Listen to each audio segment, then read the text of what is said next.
Terima kasih Anda masih bersama kami di Kompas Petang. Saudara Presiden Prabowo Subianto berjanji akan mendukung proses pembahasan dan percepatan pengesahan rancangan Undang-Undang Perampasan Aset. Prabowo menegaskan tidak akan berkompromi dengan koruptor yang tidak mau mengembalikan hasil kejahatannya.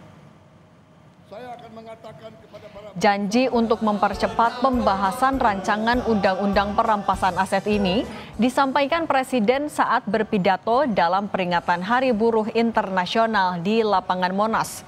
RUU Perampasan Aset Tindak Pidana ini sudah dibahas di DPR sejak tahun 2023, namun belum disahkan hingga saat ini. RUU ini mengatur kemungkinan negara mengambil alih kepemilikan aset tanpa perlu menunggu pelaku tindak pidana divonis hukuman.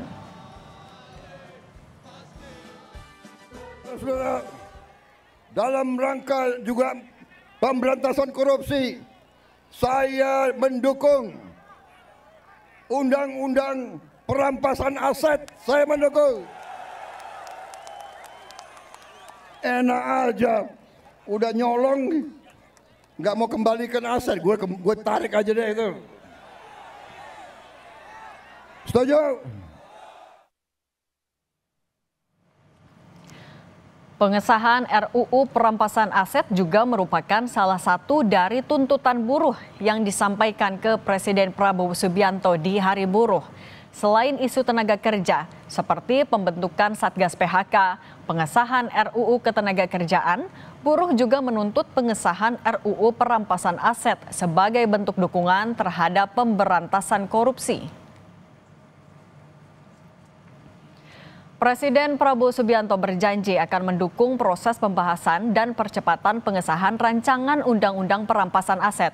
Apa langkah konkret pembahasan aturan perampasan aset ini? Kita bahas bersama Ahmad Doli Kurnia, Wakil Ketua Umum Partai Golkar, dan Ferry Amsari, dosen Hukum Tata Negara dan peneliti Posdem Universitas Andalas.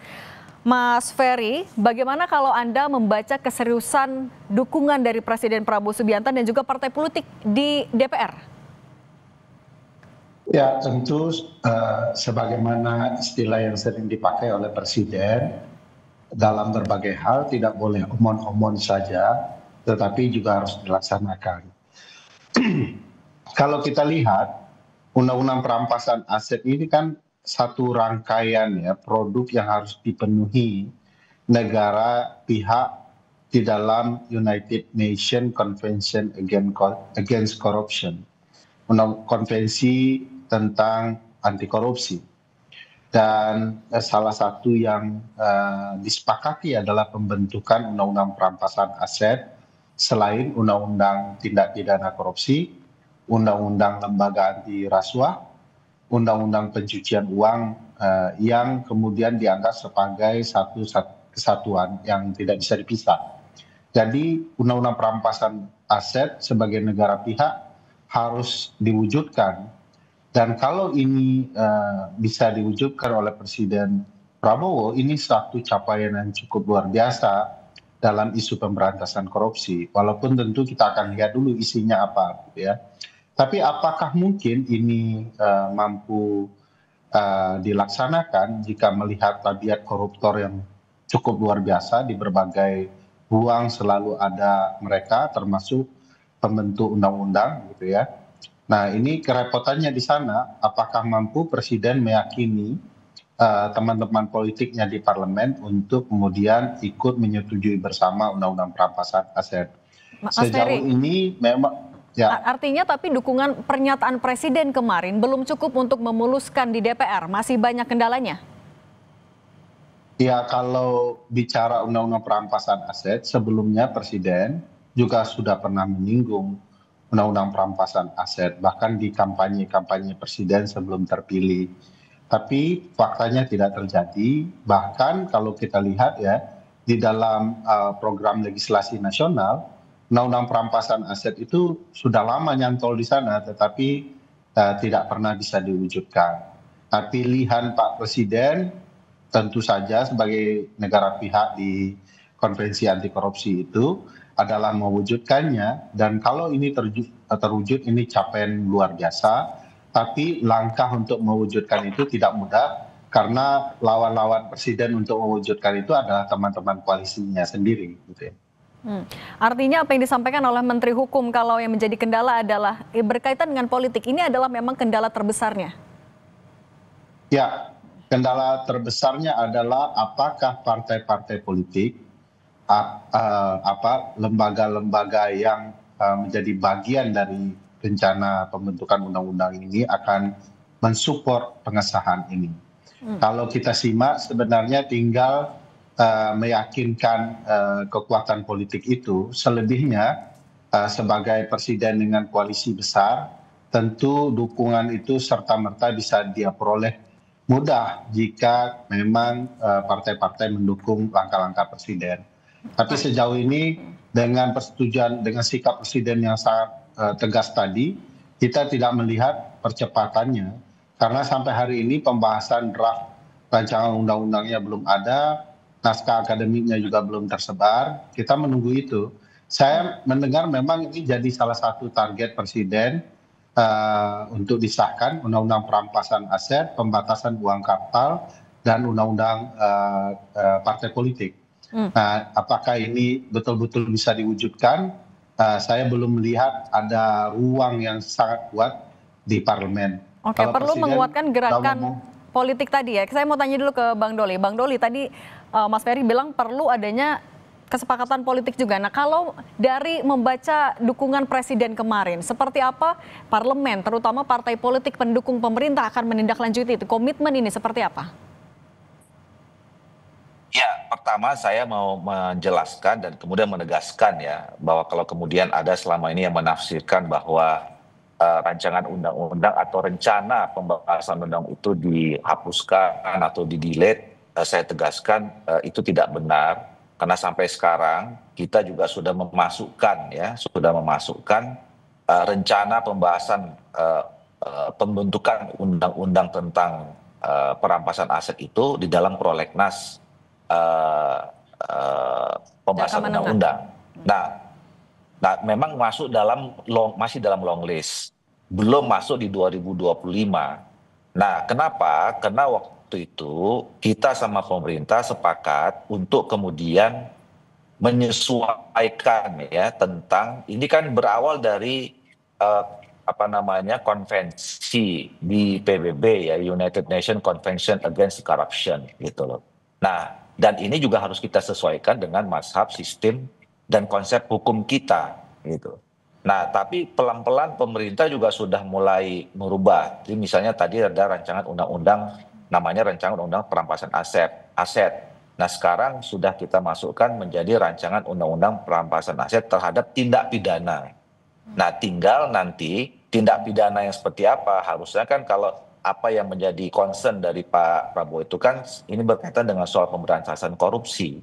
Nah, jadi sampai saat ini baik di DPR maupun di pemerintah ini masih sedang menggodok ya konsepnya yang memang nanti kompatibel dengan sistem atau mazhab hukum kita, sehingga nanti semuanya berkesesuaian dengan rencana soal pemberantasan korupsi yang kita sekarang sudah punya undang-undang tipikor, undang-undang TPPU dan seterusnya. Gitu. Bang Doli, tapi dari Menteri Hukum juga menyebutkan kalau yang jadi kendala itu karena pembahasannya berkaitan juga dengan politik. Tadi juga Mas Ferry menyinggung soal itu. Iyakah bahwa politik di dalam parlemen itu menjadi kendala juga? Kenapa ini mandek? Saya kira tidak sepenuhnya benar seperti itu ya. Nah, ini kita uji nih nanti. Ini kan pernyataan presiden ini adalah pernyataan politik. Ya, yang seharusnya kalau misalnya seorang presiden sudah mengatakan seperti itu, ya, secara politik sebenarnya sudah hampir disebut setengah selesai nih, ya kan? Tinggal Pak Prabowo mengumpulkan pimpinan partai politik yang kemudian ada di parlemen, ya, kemudian untuk segera melakukan pembahasan ini. Jadi politiknya sebetulnya bisa kita sederhanakan seperti itu kalau dalam konteks politik gitu ya. Kalaulah kemudian diasumsikan selama ini misalnya ada kendala politik. Tapi ketika seorang presiden sudah mengatakan begitu, ya dengan sistem pemerintahan kita yang kita miliki, harusnya ini sudah bisa running kira-kira begitu. Mas Ferry, kalau tadi kata Bang Doli sudah setengah jalan, kalau Pak Presiden sudah ngomong, bagaimana Pak Prabowo akan bisa meyakinkan semua ketua umum partai politiknya? Kan kita juga tahu, partai politik pendukung pemerintah mayoritas sekali sebenarnya. Ya, ada 470 setidak-tidaknya ya partai dalam koalisi pemerintah. Dan itu super powerful menurut saya. Tinggal ya betulkah kemudian ini akan terjalin sebagai koalisi yang utuh untuk menyukseskan pembahasan perampasan aset ini. Karena kalau kita simak, Mbak Cindy, misalnya ada beberapa pernyataan Presiden ya, yang bolak-balik misalnya, terkait ini juga, misalnya ketika beliau menyampaikan, ya kalau dirampas harta keluarga koruptor, bagaimana dengan anak istrinya? Nah ini juga unik ya, seolah-olah ada orang yang ingin membangun keraguan di diri Presiden untuk tidak jadi menyetujui pembahasan undang-undang perampasan aset. Padahal kan negara tidak boleh mengambil harta kekayaan di luar hasil kejahatan.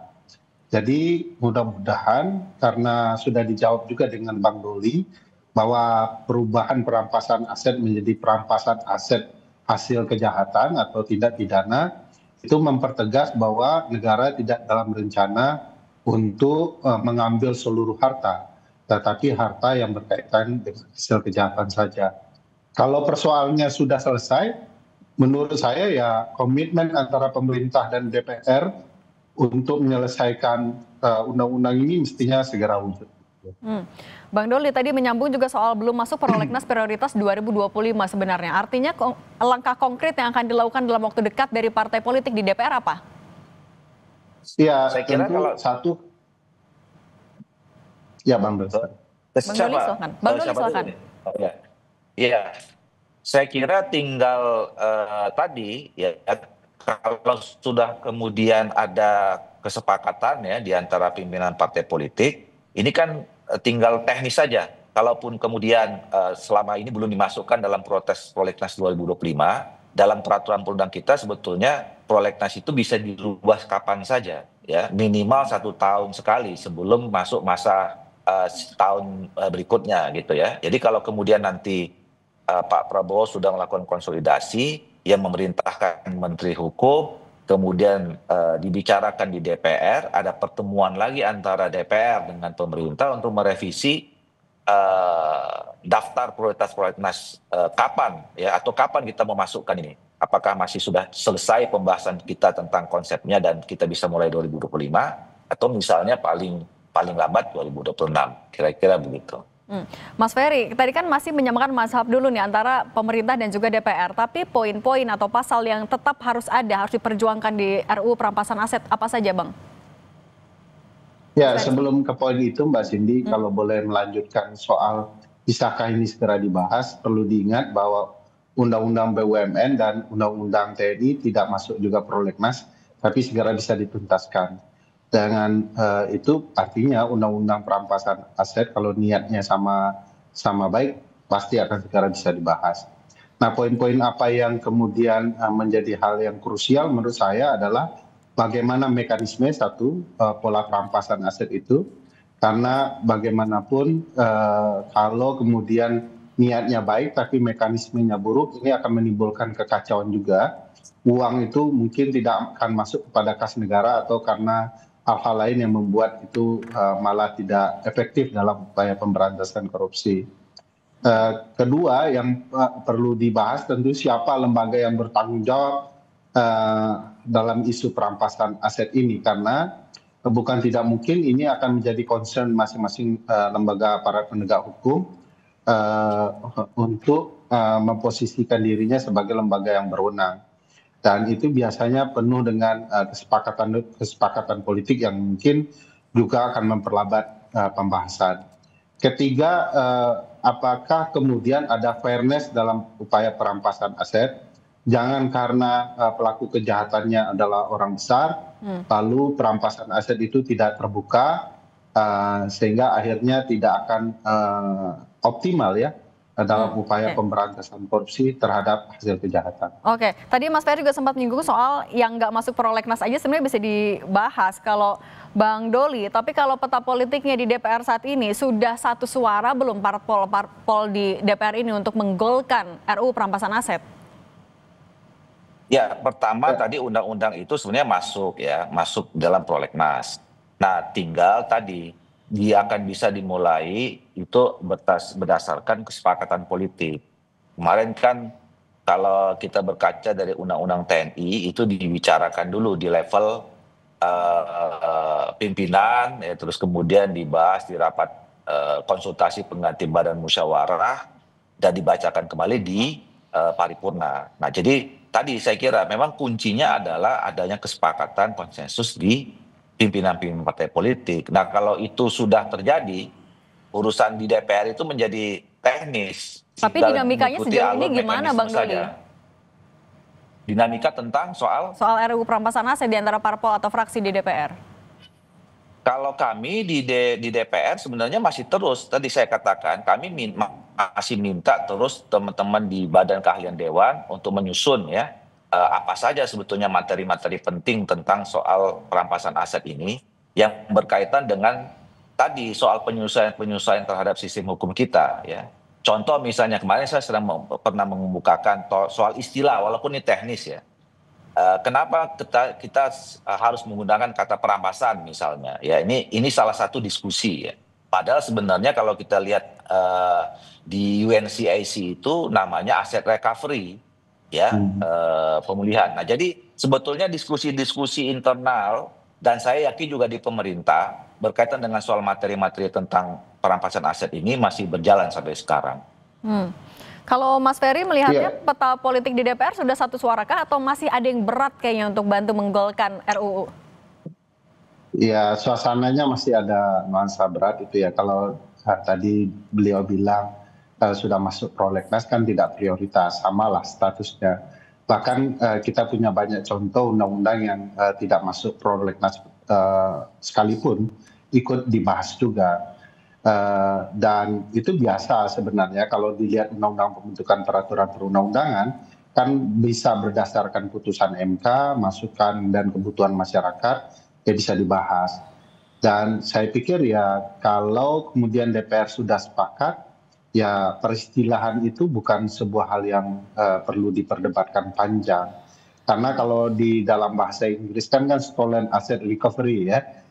Itu bisa pemaknaannya mau diperhalus tetapi substansinya tetap sama ya tidak ada persoalan dan teman-teman sudah cukup lama ya mendukung gagasan ini hampir 2 tahun belakangan ini di masyarakat sipil terus dibahas termasuk di kampus-kampus tinggal kita berharap dengan persetujuan dan sikap presiden itu keterbukaan juga terjadi Bang Doli tidak seperti pembahasan undang-undang belakangan yang sangat tertutup sehingga kemudian tidak ada partisipasi bermakna dalam pembahasannya.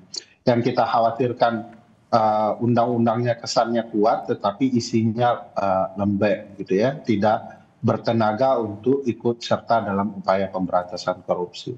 Oke, Bang Doli. Terima kasih banyak Bang Doli, Waketum Partai Golkar dan juga Ferry Amsari, dosen. Oke. Bang Doli sudah bergabung lagi. Bang Doli, memastikan tadi Mas Ferry bilang menyinggung soal partisipasi bermakna. Nah, bagaimana dari DPR akan memastikan partisipasi bermakna ini juga turut dilakukan dalam pembahasan RUU perampasan aset? Ya pasti kami sekarang juga di Balik di periode ini ya berupaya supaya setiap pembahasan undang-undang itu punya meaningful participation yang cukup gitu. Bahkan sebetulnya ketika kita belum tahu sebuah undang-undang itu kapan mau dibahas, kapan mau diundang-undangkan atau mau disusun ya, kita sudah mulai dengan RDP. Ya RDP itu kita undang stakeholder yang terkait dengan itu terkait dengan sebuah undang-undang untuk mendapatkan masukan. Dan soal perampasan aset ini kami sudah lakukan RDP 2 kali. Di badan legislasi ya itu kira-kira mungkin 3 bulan yang lalu lah dan kita sudah mencatat ya masukan-masukan itu kita juga sudah kirim ke BKD Badan Keahlian Dewan supaya juga itu nanti menjadi pertimbangan masukan dalam mereka menyusun draft naskah akademik dan juga draft RUU-nya gitu. Oke, komitmen ini yang kami tunggu ya Bang Doli. Terima kasih Ahmad Doli Kurnia, Waketum Partai Golkar, dan Mas Ferry Amsari, dosen hukum tata negara dan peneliti Posdem Universitas Andalas. Sehat selalu semuanya. Sama-sama.